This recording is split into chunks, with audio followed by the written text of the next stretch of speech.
Richard Thornton pointed at the 10-year-old boy. "Open this safe or your black mother is fired. Right now." The maid stepped forward, voice shaking. "Mr. Thornton, please, he's just a child." "Shut your mouth, Lorraine." Thornton didn't look at her. "I don't take orders from the help, especially not from your kind." 50 billionaires watched, 50 phones recording. Thornton swirled his champagne, grinning. $200 million in that safe. Every locksmith in America failed. But sure, let's see what a little black maid's son can do. Laughter. Cold. Cruel.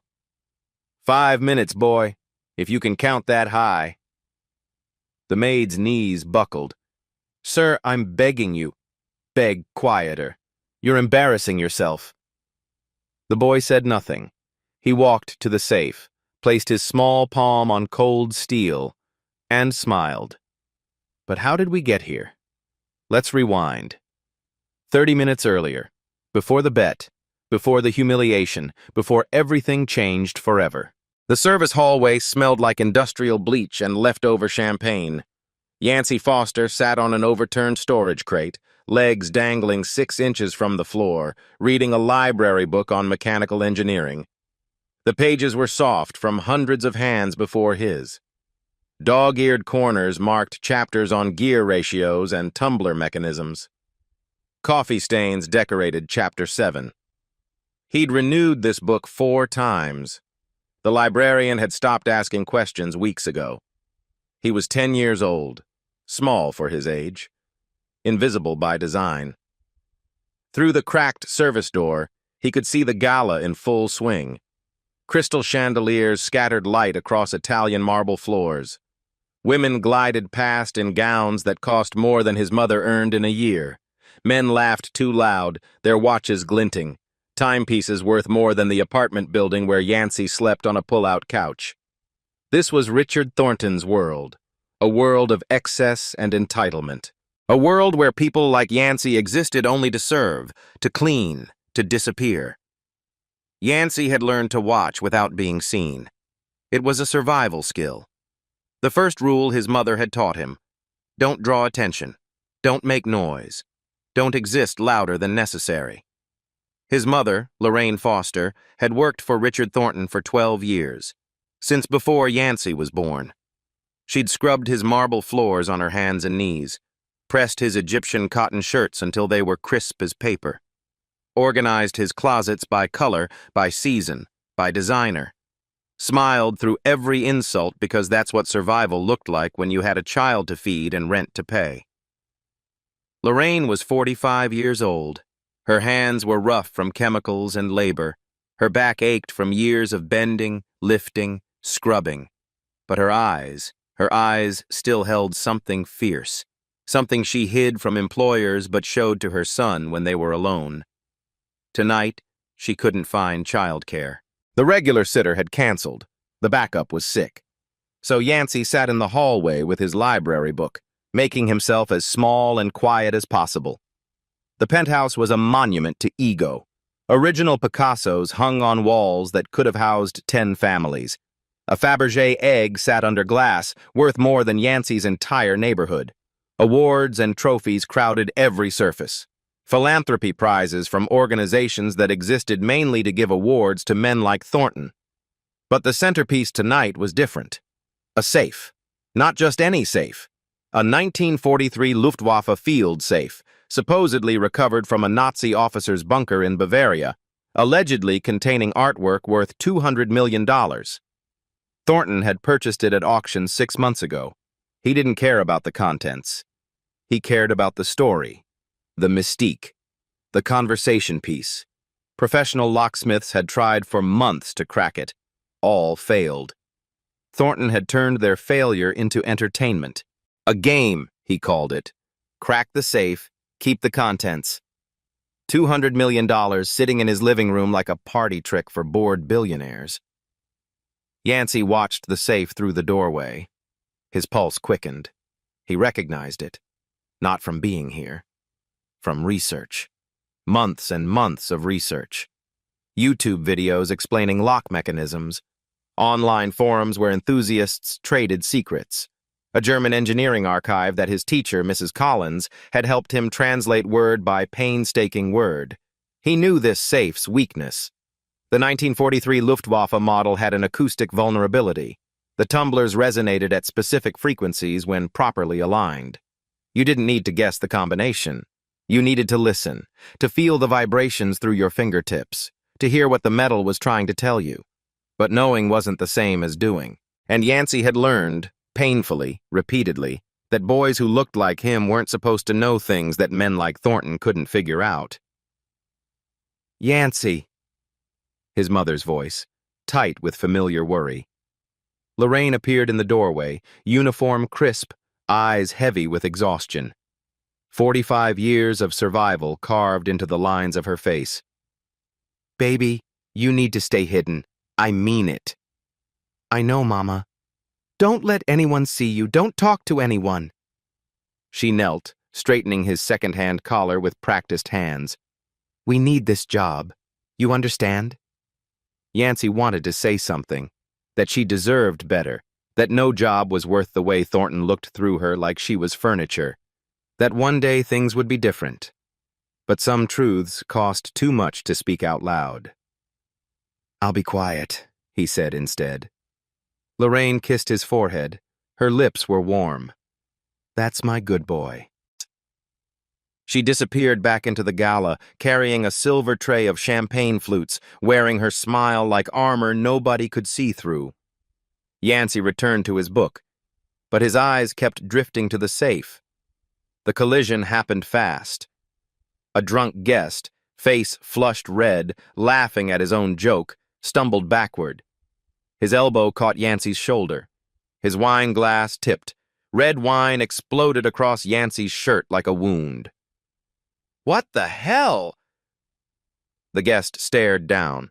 Yancey stared up. There's a kid back here? Heads turned. Conversations paused. Silence spread like ripples in a pond. The invisible boy was suddenly horribly visible. Richard Thornton noticed. He crossed the room slowly, deliberately. Each step calculated for maximum intimidation. The crowd parted around him like water around a shark.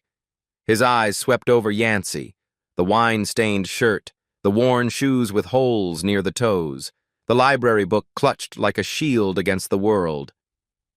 Well, well, Thornton's voice carried across marble floors, designed to be heard. The help brought her puppy tonight. Nervous laughter from the crowd. Lorraine materialized instantly, face drained of color. Mr. Thornton, I'm so sorry. My sitter canceled last minute and I thought... You thought? Thornton raised one eyebrow. I don't pay you to think, Lorraine. I pay you to clean. That's all your kind is good for. More laughter. Louder now. Crueler. I'll take him home right now. I'll call a cab and... You'll stay. Thornton held up a hand, silencing her completely. His eyes hadn't left Yancey. Actually, this might be entertaining. The energy in the room shifted. Guests sensed blood in the water. Thornton smiled. The smile of a man who had never once in his 62 years been told no. And the nightmare began. The boy stood motionless as 50 phones rose to capture whatever came next. None of them were ready. Thornton positioned his phone for the perfect angle. This was going to be delicious. The Maid's son, humiliated in front of Manhattan's elite, content gold for his private social media group, the one where billionaires shared videos of the help being put in their place. All right, boy. He checked his Rolex with theatrical flair, making sure everyone saw the diamonds. 5 minutes on the clock. Let's see what the son of a toilet cleaner knows about. Yancey placed his ear against the safe. The cold steel pressed against his cheek. He closed his eyes. $200 million worth of... His small fingers found the dial, started turning, slowly, precisely, each movement deliberate. Priceless Nazi artifacts that the greatest locksmiths in... Yancey wasn't guessing. He was listening. Each tumbler had a voice, a specific frequency when it aligned correctly, like musical notes waiting to form a chord. The safe was speaking to him in a language no one else in this room understood. America couldn't crack, so I highly doubt some little black click. The first tumbler fell into place. Thornton's sentence stumbled.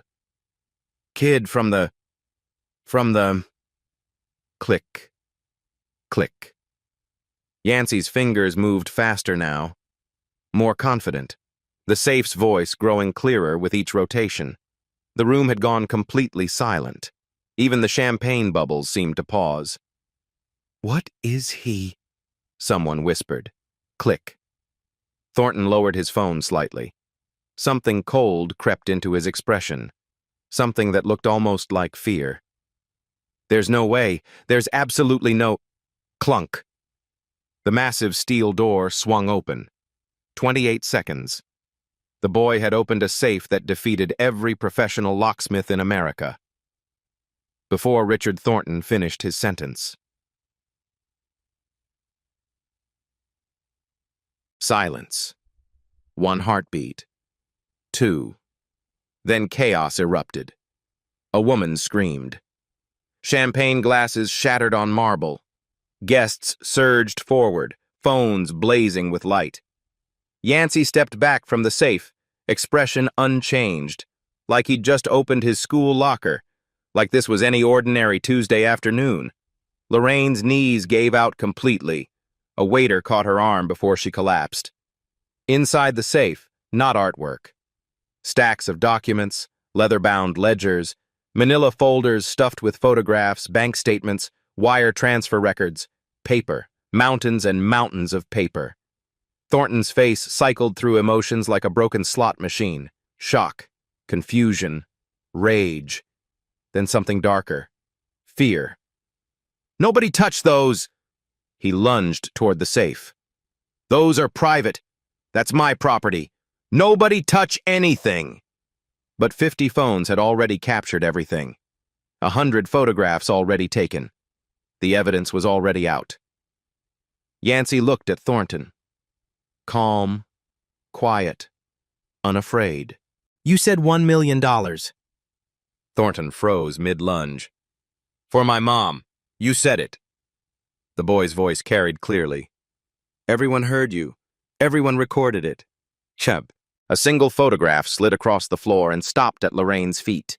She picked it up with trembling hands. Her own name stared back at her, next to a number that should have been her retirement, next to the word transferred.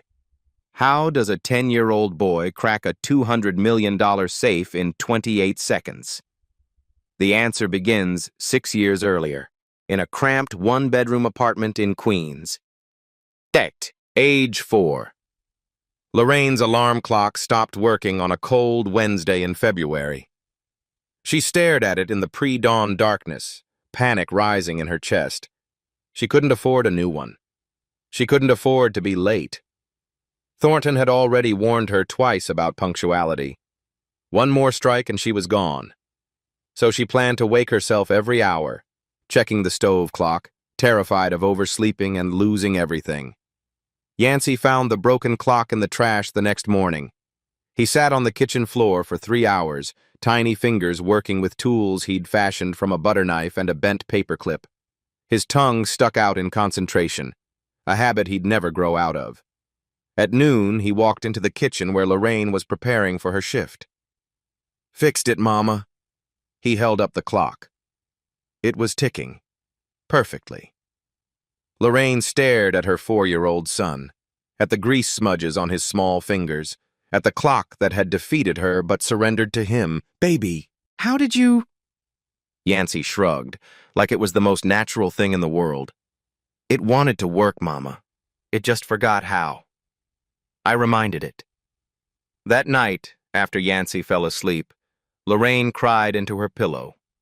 Not from sadness, from the terrifying realization that her son was something extraordinary, something she had no idea how to protect in a world that destroyed extraordinary black boys every single day. Age 6. Yancey found a rusted padlock in a dumpster behind their building. Most kids would have kicked it aside. Yancey carried it home like buried treasure, cradling it against his chest. He spent 2 days watching YouTube videos on his mother's ancient phone, the one with the cracked screen she couldn't afford to replace. Lock mechanisms, tumbler systems, the elegant physics of security. On the third day, he opened the padlock with a bent paperclip and a bobby pin. Then he did it again, and again, blindfolded, behind his back, until the lock became an extension of his own hands. Word spread through the building. Mrs. Patterson from 4B locked herself out at midnight. Yancey opened her door in 30 seconds, still half asleep in his pajamas. Mr. Williams lost the key to his storage unit. Yancey cracked it during a commercial break of the game show they were watching, Old Mrs. Henderson's late husband had left a lockbox she'd never been able to open. Yancey had it open before her tea finished steeping. "That boy got magic hands," Mr. Williams told Lorraine, shaking his head in amazement. "You got yourself a little wizard there." Lorraine smiled tightly, but inside, worry gnawed at her. Magic drew attention. And attention was dangerous for boys who looked like Yancey in a world that saw threat in their potential. Age 8.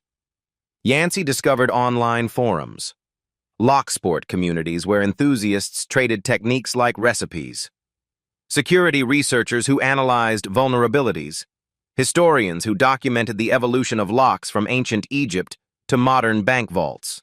He read everything: forum threads, technical manuals, historical archives. He learned about warded locks and pin tumblers and disk detainers and combination mechanisms that had protected secrets since Caesar's Rome. His vocabulary expanded in ways his teachers couldn't explain. Suddenly he was using words like false gate and binding order and acoustic resonance. His teacher noticed. Mrs. Collins was 50 years old, a former mechanical engineer who'd spent 20 years in corporate America before burning out completely. She'd found a second purpose in teaching, in recognizing sparks others missed. She recognized Yancey's spark the first week of 3rd grade. "Yancey, what are you reading during lunch?" "German engineering archives, ma'am. About World War II safes." She looked at the 8-year-old boy reading documents that had challenged her in graduate school, reading them for fun, reading them like novels. "Would you like help translating the technical sections?" That question changed everything. Mrs. Collins became his secret mentor. She gave him engineering textbooks from her own collection, journals from university libraries, access to research databases through her old credentials that hadn't been deactivated. She called him "my little locksmith" and meant it as the highest honor she could bestow. "You have a gift, Yancey," she told him once after he'd solved a puzzle that stumped her for an hour. "A rare and beautiful gift. Don't let anyone tell you it's not yours to use." Age 9. Yancey saw the news coverage on a borrowed tablet at the public library. Richard Thornton, Manhattan billionaire, had purchased a legendary Nazi safe at auction. $200 million in supposed contents, reporters breathlessly announced. Every locksmith in America had tried to crack it. All had failed. The camera zoomed in on the safe, a 1943 Luftwaffe field model. Yancey's heart stopped. He knew this safe. He'd studied this exact mechanism for months. The acoustic vulnerability in the tumbler system, the specific resonance frequency, the listening technique required to exploit it. He ran home so fast he forgot his library card.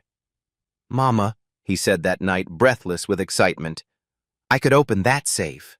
The one on TV. Mr. Thornton's safe. I know how." Lorraine looked up from the bills she was sorting, deciding which ones could wait another month and which ones couldn't. "Baby, that's Mr. Thornton's safe. The man I work for, the man who pays our rent." "I know, but, well, don't go getting any ideas."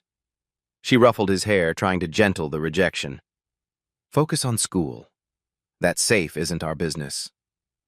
Yancey nodded, obeyed, said nothing more. But he kept researching, building his knowledge, refining his technique, waiting for a moment that might never come. Bad. Age 10. 3 months before the gala. Mrs. Collins helped him find the original blueprints. A German engineering archive, digitized by a university in Munich and buried in academic databases. Complete schematics for the 1943 Luftwaffe field safe, including manufacturing specifications and design vulnerabilities. Yancey studied them like sacred texts. He practiced on similar mechanisms. Old safes from pawn shops purchased with birthday money. Vintage locks from estate sales where no one noticed a small black boy browsing the tables. Anything with tumblers and acoustic properties. 32 seconds became 28, then 25, then 21. He didn't know when he'd get the chance to try the real thing. But if the moment ever came, he'd be ready. Present. The penthouse. Chaos. Documents scattered across Thornton's marble floor like autumn leaves in a hurricane. Security guards scrambled to gather them. Guests kept photographing everything. It was like trying to catch water with bare hands. The more they grabbed, the more slipped through. Yancey stood motionless, watching the chaos he'd unleashed. He hadn't known what was in the safe. He'd just wanted to win the bet, save his mother's job, prove for once in his invisible life that being overlooked didn't mean being worthless. But now, oh my God, a woman in diamonds held a document, face white as bleached bone. "Richard, this is my pension fund." Her voice cracked with horror. "These are transactions from my pension fund, money that was supposed to be safe." Thornton moved toward her, hands raised. "Eleanor, that's clearly a forgery." "This is my signature." She thrust the page toward him. "I never authorized this transfer. I never—" "Richard." A man in a three-piece suit stepped forward, holding another document with shaking hands. "This is the foundation account. The Children's Hospital Foundation we started together. There's nothing left. It's all gone." More voices now, rising like a wave. "My retirement fund. The charity auction proceeds. He told me this was safely invested. 20 years of savings." Yancey looked at the documents carpeting the floor. He didn't understand all the numbers and legal language, but he understood enough. Names, accounts, transfers, years, decades of theft hidden in a safe that was never supposed to be opened. Lorraine was on her knees, not from collapse this time. She'd lowered herself deliberately to pick up a single page that had landed near her feet. Her name, her employee account, 12 years of automatic deductions, gone. Every penny of her retirement savings, gone. "Mom?" Yancey knelt beside her. Lorraine looked at her son with something he'd never seen before. Not fear, not sadness. Rage. Cold, pure, righteous rage. 12 years, she whispered. 12 years I worked for this man, and he stole everything. The chaos deepened around them. Thornton's security tried to confiscate phones. Guests refused, threatening lawsuits. Lawyers were being called. Police were being called. News networks were being called. Everyone was calling everyone. In the middle of the maelstrom, a woman approached Yancey. She was 40, sharp-eyed, dressed expensively enough to blend in, but not so expensively that she belonged. Her phone was already recording. "Kid?" She crouched to his level. "Do you have any idea what you just did?" Yancey looked at her steadily. "I opened a safe." "No." The woman's smile was grim, knowing. "You opened Pandora's box, and there's no closing it now." She extended her hand. "Diana Shaw, investigative journalist. I've been trying to nail Richard Thornton for 5 years." She glanced at the chaos around them. Never could find proof. Until tonight. Diana was already uploading footage to secure servers. already composing tweets, already tagging every news organization in her contacts. The story wasn't just out, it was everywhere. Thornton found them. His face had transformed. The smug confidence was gone, replaced by something cornered and feral and dangerous. "You!" He jabbed a finger at Lorraine. "Control your son! Now!" Lorraine rose slowly, still holding the document with her stolen retirement. "Control him?" Her voice was ice. "You stole my money. You stole from everyone in this room." "That's a lie. Those documents are forgeries. I'm holding the proof, Mr. Thornton." She held up the page.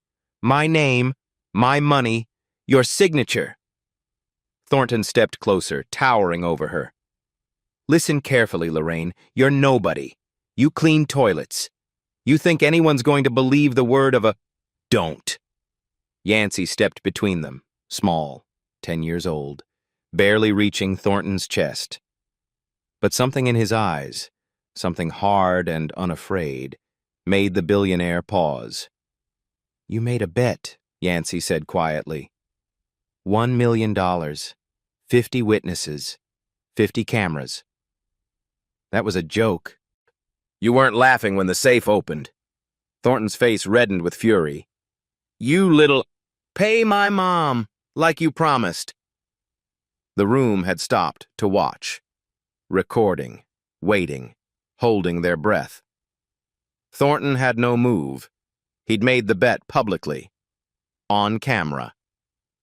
Breaking it now meant admitting defeat, admitting that a 10-year-old black kid from Queens had beaten him in front of everyone who mattered. His jaw worked silently. Then he smiled, that cold, reptilian smile. "You want to play games, little boy?" He straightened his jacket with deliberate calm. "Let me show you how adults play." Ticked, he turned to his lawyer, whispering instructions. The real counterattack was about to begin. Pemberton was Thornton's personal attorney. 60 years old, $3,000 suit, $200 haircut, eyes like a snake that had attended Harvard Law and learned to smile without meaning it. He stepped forward, raising both hands in a calming gesture that fooled no one. "Ladies and gentlemen, let's all take a breath." The chaos subsided slightly. People recognized that voice, that practiced tone of authority, the voice of someone who made inconvenient problems disappear for a living. "What we've witnessed tonight is unusual." Pemberton allowed a thin, patronizing smile. "A child with a parlor trick. Impressive, certainly. But let's be absolutely clear about several important facts." He held up one manicured finger. "First, Mr. Thornton's bet was obviously a joke. Party entertainment for his guests. Not a legally binding contract. Any first-year law student could tell you that." Uncomfortable murmurs rippled through the crowd. The energy shifted. "Second," another finger rose. "This child, however he accomplished his little trick, has accessed the private contents of Mr. Thornton's personal property without authorization. Technically speaking, that constitutes trespassing, perhaps even burglary." Lorraine stiffened. Yancey's eyes narrowed, but his expression remained calm. "Third," Pemberton's smile sharpened into something predatory. "Any documents removed from this residence tonight, photographed or otherwise distributed, will be considered stolen property. Mr. Thornton's legal team will pursue maximum damages, and I do mean maximum, against every single person involved." Phones lowered around the room. Fear rippled visibly through the crowd. Thornton stepped forward, confidence restored, feeding off the shifting momentum. "And now, to the matter of your continued employment, Lorraine." He pulled out his own phone, made a theatrical show of scrolling through it. "Interesting thing about your work visa. Seems there's a technicality. A paperwork error from 8 years ago that was never properly resolved." He looked up, eyes cold as Arctic ice. One phone call to immigration, and you're on a plane back to wherever you came from. Your son gets processed into the foster care system. Lorraine's face went gray. Separated, of course, Thornton added with mock sympathy. They always separate families. Tragic, really. The silence in the room was suffocating. So here's my real offer. Thornton clasped his hands together like a generous benefactor. The boy apologizes, publicly, right now. Admits he somehow staged this entire spectacle, planted those documents to frame an innocent man. He gestured expansively at the crowd. Everyone deletes their footage. We all forget this unfortunate little evening ever happened. Pause. Dramatic. Calculated. And in exchange, I'll graciously let your mother keep her visa, her dignity, her pathetic little life in my service. Silence stretched like a wire about to snap. Yancey looked at his mother, at the terror flooding her eyes. 12 years of careful invisibility, of bowing and scraping and swallowing her pride, all shattered in one night by his hands. Lorraine knelt, gripping his shoulders with trembling fingers. Just apologize, baby. Her voice cracked like thin ice. Please, it's not worth it. We'll figure something out. We always figure something out. Mama? Please. Tears carved rivers down her cheeks. I can't lose you. I can't. You're all I have. Yancey looked past her. At Ruth, the cook, standing in the kitchen doorway, 60 years old, watching silently.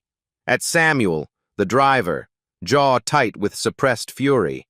At Martha, the housekeeper, hands clasped together like she was praying. At 6 other workers behind them, brown faces, tired eyes, all whose names were somewhere in those documents, all who had been robbed exactly like his mother. Their faces were resigned, defeated. The faces of people who had learned through bitter experience that fighting back was never worth the cost. Yancey looked back at Thornton, at the smirk spreading across his face like an oil slick, at the absolute certainty of victory gleaming in his eyes. No. Lorraine's grip tightened painfully. Yancey? No, Mom. His voice was steady as bedrock. He stole from you. From Ruth. From Samuel.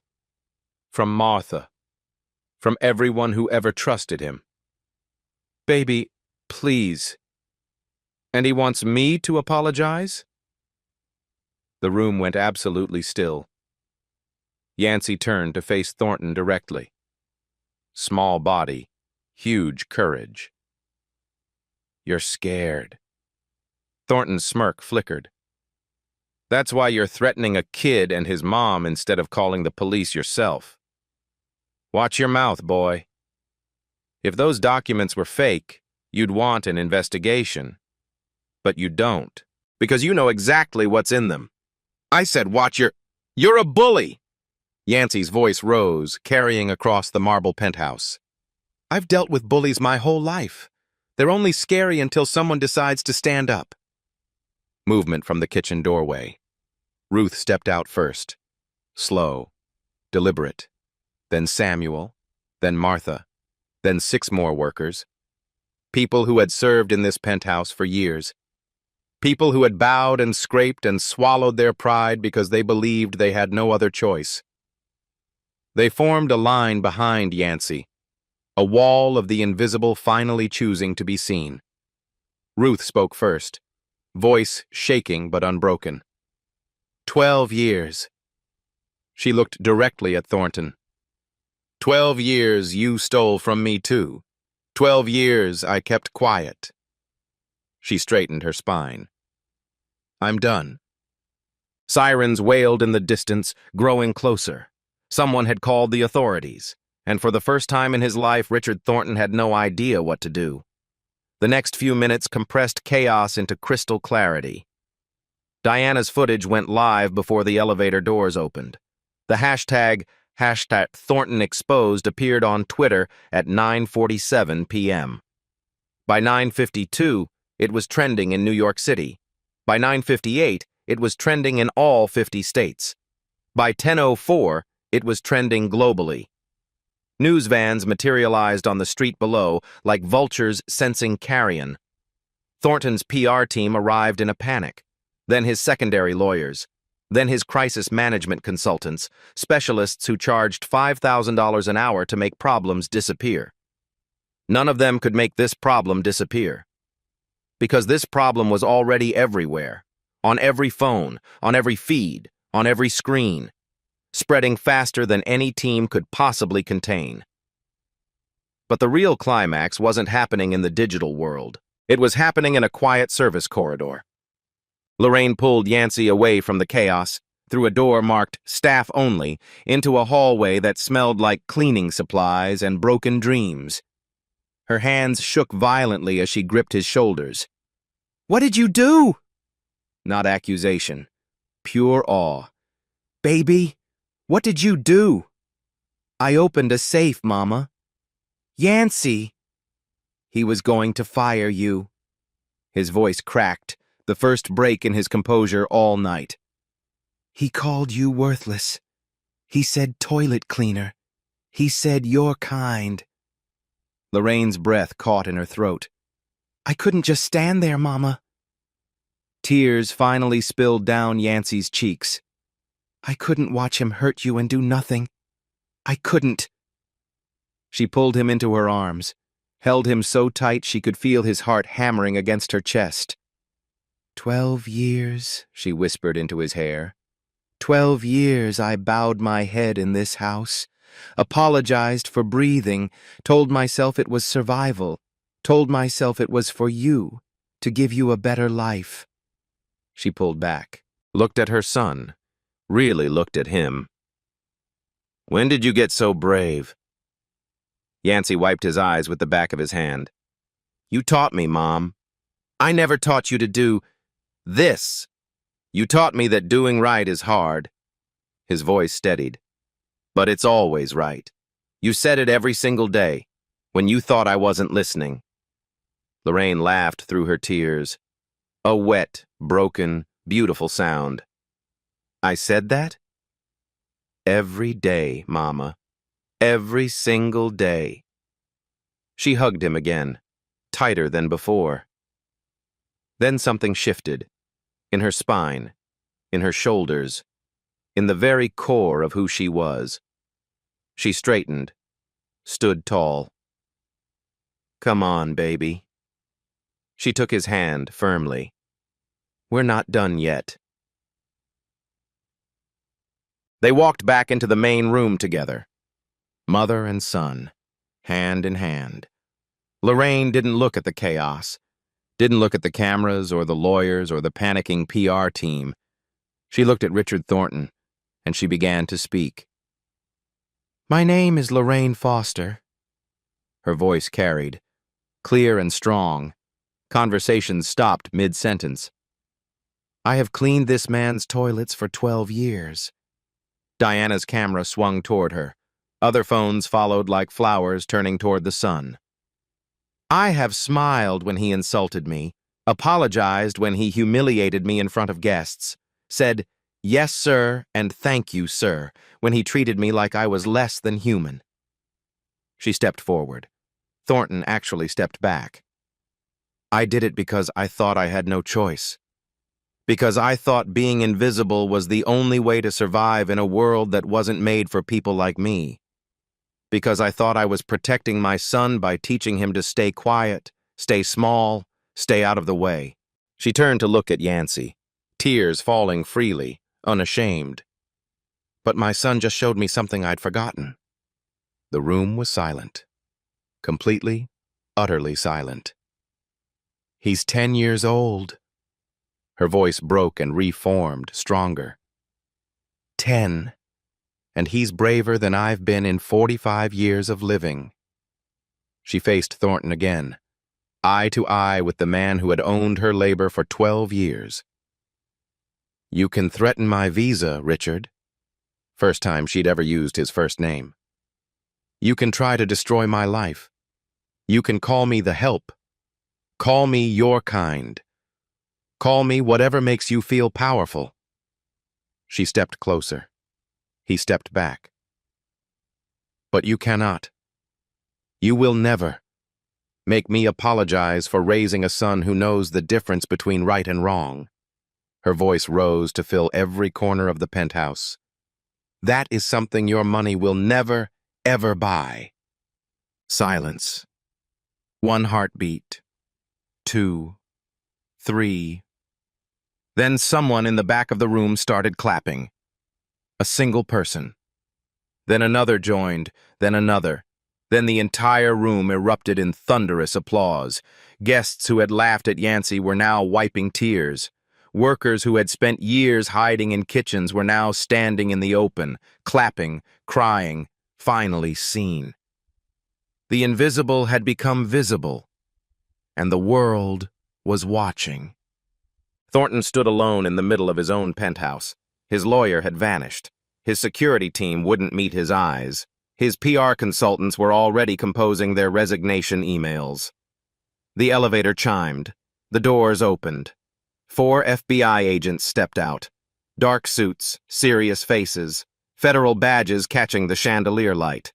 They had been building a case against Richard Thornton for 7 years. Missing evidence, blocked subpoenas, witnesses who disappeared or suddenly recanted. Tonight, the evidence had delivered itself. The lead agent walked directly to Thornton. Richard Thornton? Thornton's face had gone pale as bone. This is private property. You have no right to... Richard Thornton, you're under arrest for wire fraud, embezzlement, money laundering, and racketeering. Handcuffs clicked around wrists that had never known restraint. Do you know who I am? Thornton screamed as they led him toward the elevator. Do you have any idea who I am? Yes, sir, the agent replied flatly. You're under arrest. As the elevator doors began to close, Thornton twisted to look at Yancey one final time. This isn't over, boy. Yancey met his gaze steadily. For you it is. The doors closed. The penthouse exploded in cheers. And Lorraine Foster held her son and wept with joy. 24 hours later, the world was still burning. Thornton Exposed had evolved into #Thornton. Arrested, then #Thornton Files, then #Justice for the Invisible. Each hashtag bigger than the last. Each one carrying the story further. Every news outlet on the planet ran some version of the headline. 10-year-old cracks impossible safe, exposes billionaire's $340 million fraud. The boy who brought down a giant.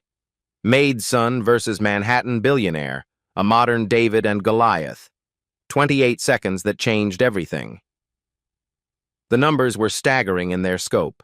850 victims, pension funds drained, savings accounts emptied, charity donations diverted, trust accounts pillaged.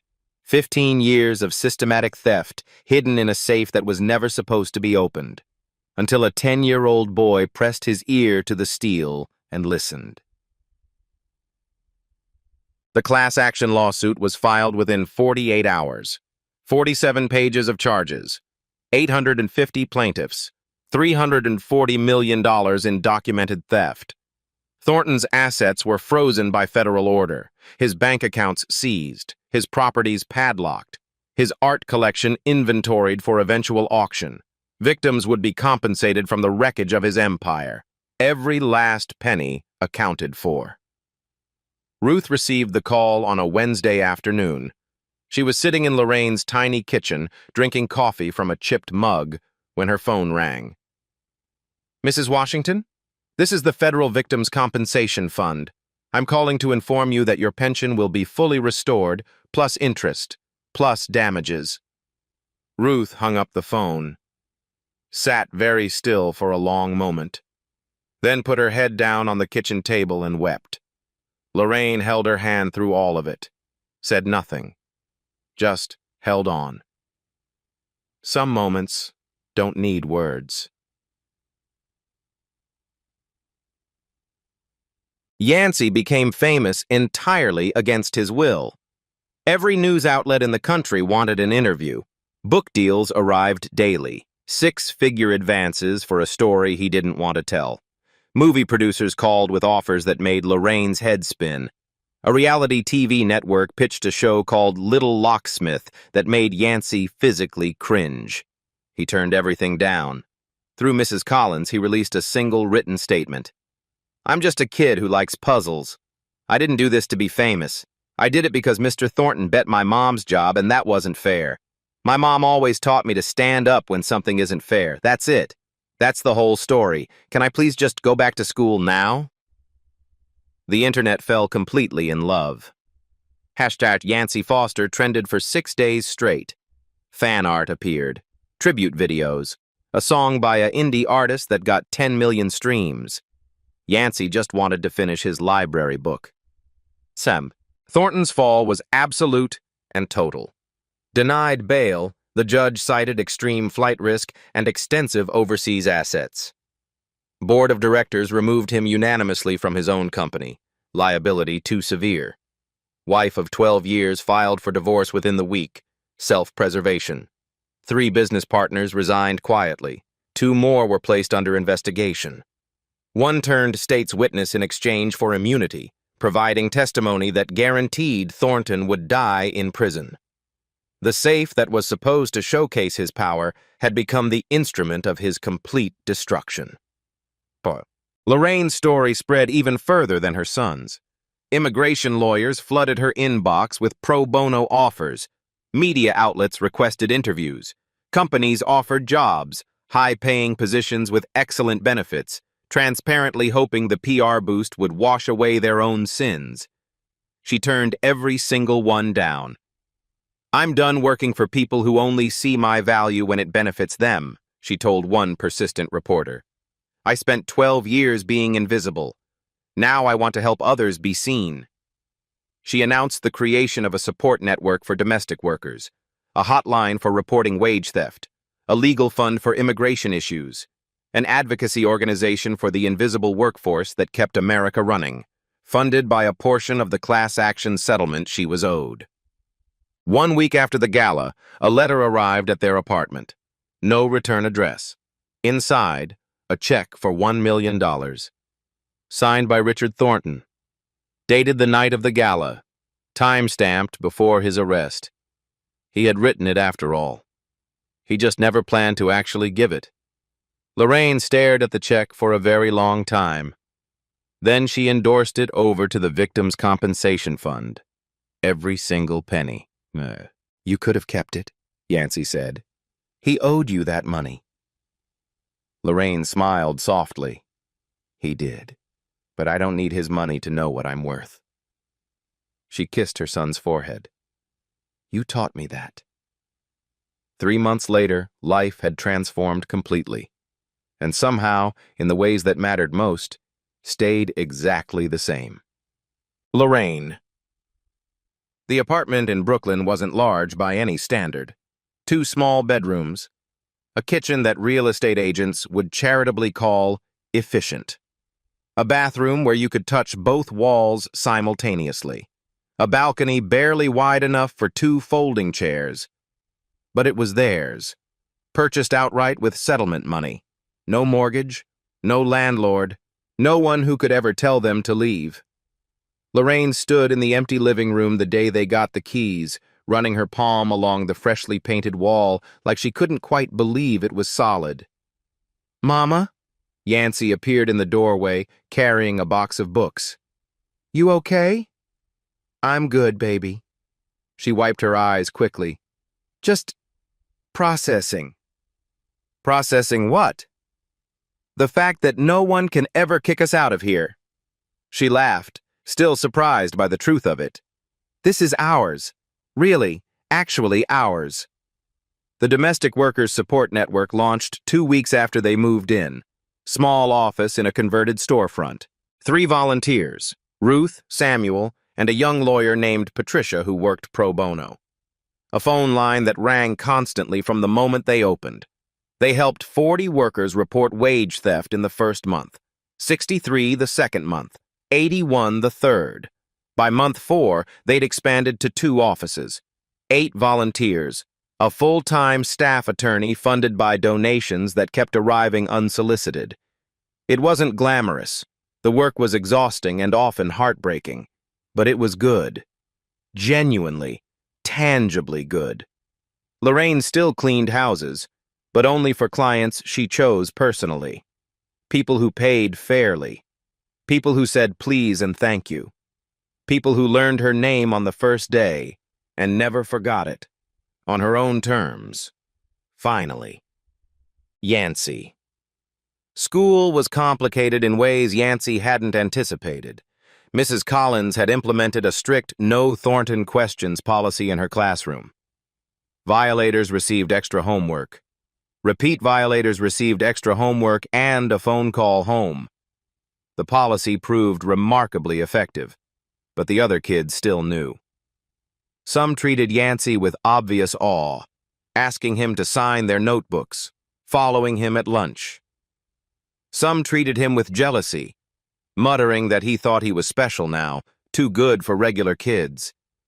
Some treated him with suspicion, watching him like he might crack open their lockers and expose their secrets too. Yancey didn't want any of it. He just wanted to be normal, to be invisible again. But by choice this time. He started a club. Mechanical Puzzles for Beginners.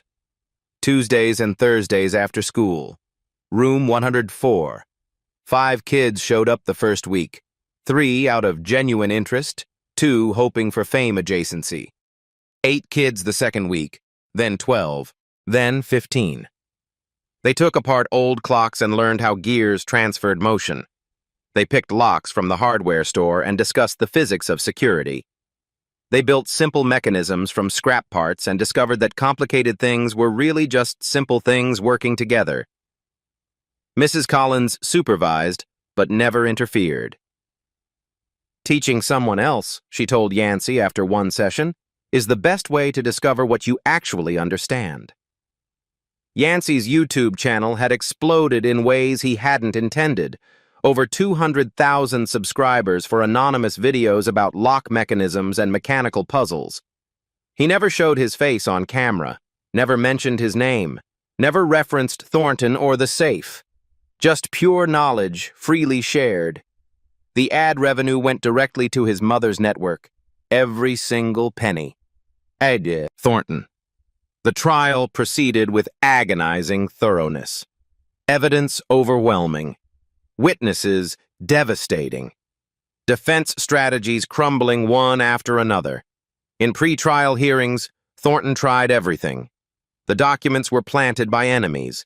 His accountants had deceived him. His employees had conspired against him. His ex-wife had masterminded the entire fraud. Nothing stuck. The documents were in his own handwriting. The wire transfers bore his personal authorization codes. The victims remembered every promise he'd made, and every one he'd broken. His penthouse sold at federal auction for $47 million. The buyer, a nonprofit coalition for immigrant family housing. They announced plans to convert it into affordable apartments, specifically for domestic workers and their families. The marble floors where Lorraine had knelt for 12 years would become foundations for families just like hers. The irony was perfect. And absolutely intentional.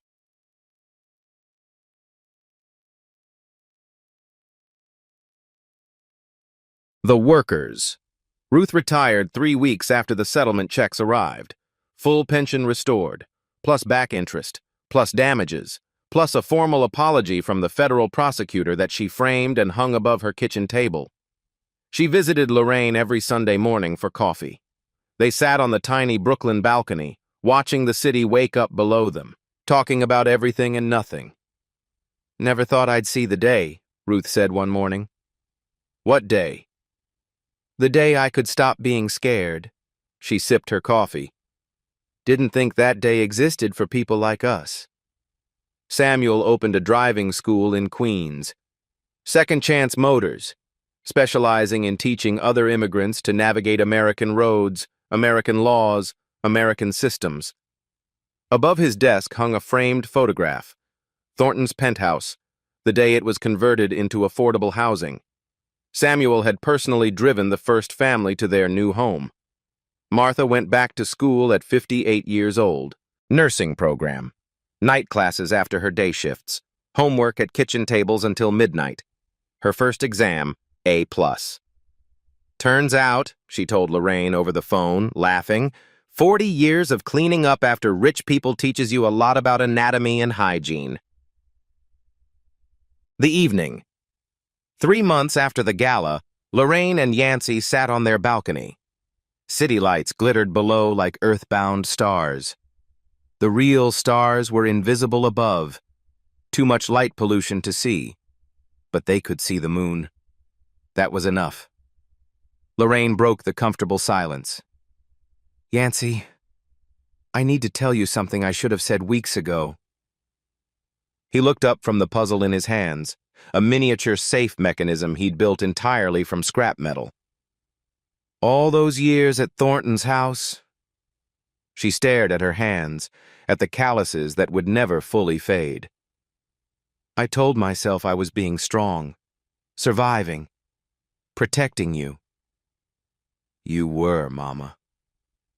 No. She shook her head slowly. I was scared. So scared of losing everything that I forgot I deserved anything. Silence. Comfortable. Safe. You taught me something that night, baby. I just opened a safe. You taught me to stand up straight. She looked at him, eyes glistening. A 10-year-old boy reminded his mother how to stand up straight. I learned it from watching you. Yancey's voice was quiet. Every day for 10 years. You just forgot you were teaching me. Lorraine pulled him into a hug that said everything words couldn't. Later that night, Yancey gave her a small box. Inside, a handmade charm bracelet, delicate silver chain. Each charm was a tiny lock, crafted from scrap metal, polished until they gleamed like jewels. What's this? Lorraine's voice was thick with emotion. Every lock I ever opened before the safe. All the ones nobody saw. She counted them. 15 tiny locks. Each one taught me something, Mama. And every single time I practiced, I thought about you. About me? How you taught me patience. How you taught me to look closer. How you taught me to never, ever give up. Lorraine put the bracelet on with trembling fingers. It's beautiful. It's you, Sad. Mom? Yes, baby? I think I want to be an engineer someday. Build things, not just open them. Lorraine smiled. The first truly full smile in longer than she could remember. Then that's exactly what you'll do. 1 year later. The verdict. Richard Thornton stood in a federal courtroom as the verdict was read. Guilty. All counts. Wire fraud, embezzlement, money laundering, racketeering, conspiracy to commit fraud, tax evasion, witness tampering, 28 years in federal prison, the exact same number of seconds it had taken a 10-year-old boy to destroy his empire. The cameras captured his face as marshals led him away in handcuffs, hollow, defeated, gray, the face of a man who had finally discovered, too late, that he wasn't untouchable after all. The headline wrote itself across every screen in America, from penthouse to prison, the fall of Richard Thornton. The safe. The Luftwaffe safe was donated to the Smithsonian Institution. It sat in a climate-controlled display case in the American History Wing, accompanied by a new brass plaque. Opened by Yancey Foster, age 10, Washington, D.C., New York City. Some locks are broken by skill, others are broken by courage, the strongest are broken by both. School groups visited every single day. Children pressed their ears against the display glass, pretending they could hear the tumblers through the barrier. Teachers told the story. The Maid's son, the impossible safe. 28 seconds that changed everything. Some stories become legends. This one had the advantage of being true. The workers. Ruth's granddaughter graduated from middle school with highest honors. Her valedictorian speech mentioned, "The boy who taught my grandmother that it's never too late to speak up and never too early to stand tall." Ruth cried in the front row, didn't try to hide it. Samuel's driving school expanded to 3 locations across Queens and Brooklyn, 12 instructors, over 500 graduates who now had licenses, jobs, independence. Above his desk hung that same photograph, Thornton's penthouse on the day it became affordable housing. Samuel had driven 12 families to their new homes personally. He kept count. Martha finished her nursing degree, top 5% of her class, age 59. Her first shift in the hospital, a wealthy patient treated her dismissively, wouldn't look at her, snapped his fingers for attention. Martha set down his chart and looked at him calmly. "Sir, I spent 40 years cleaning up after people like you. I learned patience. I also learned that I don't have to tolerate disrespect anymore." She picked up the chart again. "Now, would you like to start over?" He would. The network. Lorraine's organization, Voices for the Invisible, expanded to 3 cities in its first year. Over 500 workers helped. Wage theft recovered. Visas protected. Dignity restored. She wasn't famous in any conventional sense. No magazine covers, no television interviews, no speaking tours. She was just effective.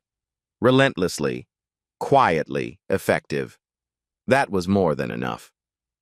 Mrs. Collins. She retired at the end of the school year.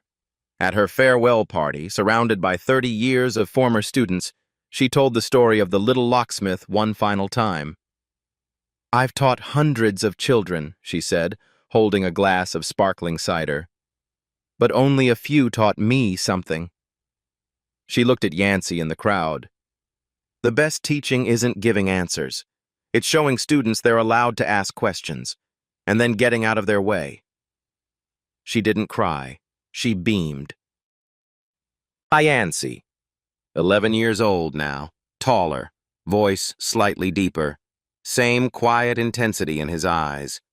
He stood at the regional science fair, presenting his project, a security system designed to protect domestic workers, an app that documented work conditions, hours, pay, and treatment. If employers violated agreements, evidence was automatically encrypted and saved to secure cloud storage. Simple, elegant, practical. He didn't win first place. An elaborate volcano with real smoke effects took that prize. But a woman in a business suit approached him afterward. "Mr. Foster?" She handed him a business card. MIT Engineering Outreach Program. "We've been following your YouTube channel for months. Your understanding of mechanical systems is remarkable for any age. When you're ready for college, we'd very much like to have a conversation." Yancey took the card, examined it politely, not impressed by prestige, simply curious about possibilities. "Thank you, but I'm only 11. I've got time." The woman smiled. "I have a feeling you'll use it well." The final night. Lorraine and Yancey. Kitchen table. Homework spread between them. Normal evening. Normal life. Extraordinary peace. Lorraine noticed something on Yancey's wrist. A simple watch. Old, worn, familiar somehow. "Where'd you get that?" "Thrift store. $3. It was broken when I bought it." He held it up, ticking perfectly. "Fixed it." Lorraine laughed. "Of course you did." Comfortable silence. "Mom?" "Yes, baby?"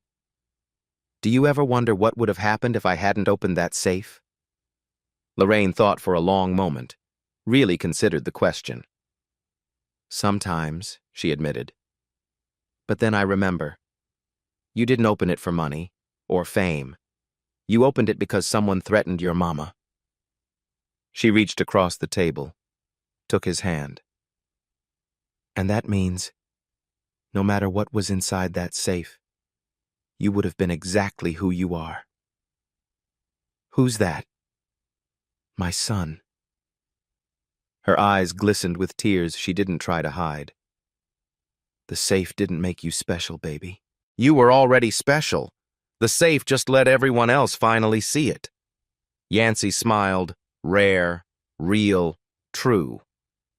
Richard Thornton believed power meant owning what others couldn't touch. He spent decades collecting money, secrets, silence, fear. He never understood the truth. The most valuable things aren't locked in safes. They're in the patience of a mother who shows up every single day. In library books read until the pages fall apart. In small hands that learned to listen, then learned to act. $200 million couldn't buy Richard Thornton respect. 28 seconds and one small voice cost him everything. Because some doors aren't opened by those who hold the keys. They're opened by those who were never supposed to try. And sometimes, the smallest hands open the biggest doors. Yancey's hand, small, capable, steady, reaching to turn off the kitchen light. In the last moment before darkness, Lorraine's charm bracelet catches a final ray of light. 15 tiny locks, gleaming. Chapter. What would you do if someone threatened everything you loved? Drop your story in the comments below.